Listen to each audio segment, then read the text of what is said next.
Militer Rusia dan Ukraina memperbarui informasi dari garis depan konflik dalam 24 jam terakhir. Juru bicara Kemenhan Rusia Letnan Jenderal Igor Konashenkov melansir terjadi kontak senjata di sejumlah titik. Di arah Kupiansk, serangan darat dan penerbangan angkatan darat, serta artileri kelompok pasukan, Zapad, Rusia mengakibatkan netralisasi tenaga dan perangkat keras angkatan bersenjata Ukraina di dekat Gryanikovka, Styopovaya Novosyolovka dan Timkovka, wilayah Kharkov. Kerugian musuh mencapai 70 prajurit, 1 kendaraan tempur lapis baja, 3 truk pickup, 2 kendaraan bermotor, 1 sistem artileri self-propelled Gvosdika, 1 howitzer D-20, dan 1 howitzer self-propelled Krab buatan Polandia. Letjen Igor Konashenkov melansir secara total, 401 jet tempur angkatan bersenjata Ukraina dan 221 helikopter, 3.425 kendaraan udara tak berawak dihancurkan.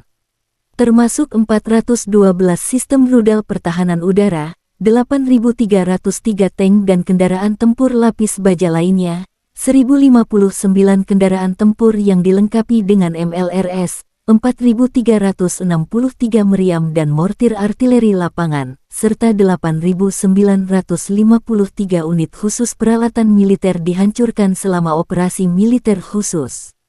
Terpisah, kubu Kiev juga melansir perkembangan terbaru dari garis depan konflik.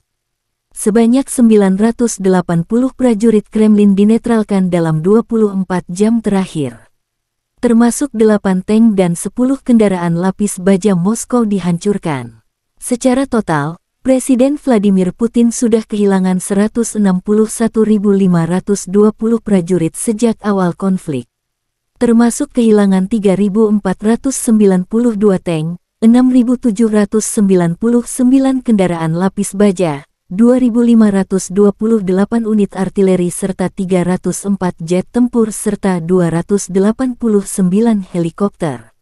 Dari Kiev, Presiden Ukraina Volodymyr Zelensky menegaskan akan mempertahankan wilayah Bakhmut dari serangan Rusia dan tidak akan menarik mundur pasukan dari kota tersebut.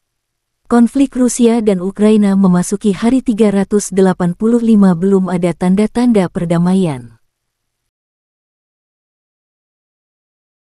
Terima kasih sudah nonton, jangan lupa like, subscribe, dan share ya!